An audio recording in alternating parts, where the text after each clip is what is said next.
నేను OBC MPs కన్వీనర్గా IIT ఐఐఎంలో reservation లేదని సుప్రీంకోర్టు కొట్టేసిందండి. ఇక మాకు ఆల్టర్నేట్ లేదు, మా భవిష్యత్తు లేదు. ఇట్లా లాంగ్వేజ్ వైజ్గా తెలుగు, మలయాళం, తమిళ్, ఒరియా అందరు పిల్లలు కూడా అందులో పార్టిసిపేట్. కానీ నేను అప్పుడు ఆల్టర్నేట్ ఉన్నప్పుడు ఆనాడు హెచ్ఆర్టీ మినిస్టర్ మన అర్జున్ సింగ్ గారు ఉండి, మేడం ఇది ఎట్లా మనం సీఎం మేడం దగ్గర పోదామన్నాం. మేడం దగ్గర పోయి ma'am we come to the local language, కానీ talent is not anybody's property but we should give opportunity అన్న.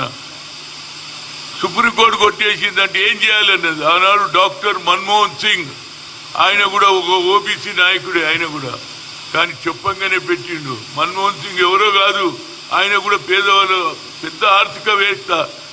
ఆయన ఆలోచన చేసి పెట్టితే అందరు సపోర్ట్ చేసిర్రా బాబు. ఇవాళ మా పిల్లలు ఐఐటిలో 1,20,000 జీతం సంపాదిస్తున్నారు. All India institute of medical సైన్స్లో డాక్టర్లు అవుతున్నారు. కనుక ఇదే స్పీడు మన తెలంగాణలో అన్ని పార్టీల వారు ఉన్నారు. దీనికి మా రాహుల్ గాంధీ గారు యాజ్ అపోజిషన్ లీడర్గా బిల్లు పెడతాడు. ఏది 9th షెడ్యూల్లో పెట్టినప్పుడు డాక్టర్ మన ముఖ్యంగా నరేంద్ర మోడీ యాజ్ ఓబీసీ లీడర్గా ఆయన ఆశీర్వాదం ఆయన సపోర్ట్ చేస్తే తప్పనిసరిగా అవుతుందండి. మీరు ఈడబ్ల్యూఎస్లో 10% పెడితే మేము ఎక్కడ కూడా అబ్జెక్షన్ చేయలేదా. మేము ఒక కోర్టు కూడా పోలే, ఎందుకంటే అందులో కూడా పేదవాళ్ళు ఉన్నారండి. ఇవాళ అగ్రకులాలు అయినటువంటి రాహుల్ గాంధీ అంటున్నాడు. అదేవిధంగా ఇవాళ రేవంత్ రెడ్డి కూడా అగ్రకులాల వాడైనా ఆయన కూడా పెట్టిండు కదా 42%. కనుక బడుగు బలైన వర్గాలకు నువ్వు అంటావు, నేను ఓబీసీని అంటావు, నీ చిత్తశుద్ధి ఏడున్నదో అక్కడ తెలుస్తుంది.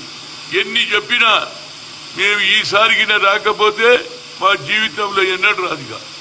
దీనికి ఒకటే చట్టం రావాలి. అందరు కొందరు అంటున్నారు మనం పార్టీ పరంగా ఎన్నడో చేసినా మేము. అంజయ్ గారు ముఖ్యమంత్రి ఉన్నప్పుడే పార్టీగా మనకు చట్టం వస్తేనే మన భవిష్యత్తు ఉన్నది.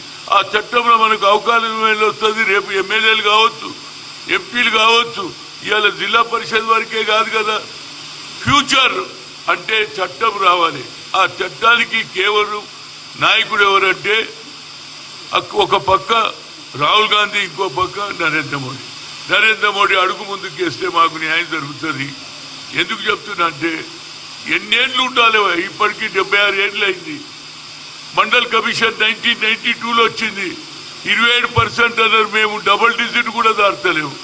కనుక నరేంద్ర మోడీ గారికి నేను యాజ్ ఓబీసీ ఎంపీ కన్వీనర్గా గతంలో కూడా 3 సార్లు కలిసిన. మా జనాభా ఎక్కువ ఉన్నది, 56% ఉన్నారు. మాకు సెపరేట్ మినిస్ట్రీ అంటే అది ఇయ్యలే, క్రిమిలైన్ ఎత్తేయమంటే అది ఇయ్యలే, ఆఖరి కులగన చేయమంటే చేయలే. కానీ ఇవాళ అగ్ర కులాల్లో పుట్టిన రాహుల్ గాంధీకి ఆలోచన తెలంగాణలో ఈ 42% అయింది. అదేవిధంగా మీరు 69% తమిళనాడులో ఇస్తున్నారు, వాళ్ళు నడుపుకుంటున్నారు. మాకు ఎందుకు అన్యాయం చేస్తావు నరేంద్ర మోడీ? ఇవాళ అందరు నాయకులు, ఇవాళ ఆయన ఎవరు బీజేపీ అధ్యక్షుడు, ఆయన కూడా చెప్పాడు మేము మద్దతు ఇస్తానడా లేదా. మరి అందరు మద్దతు ఇస్తా అంటున్నారు, కానీ మరి దీనికి ఎక్కడ ఆపుతున్నారు?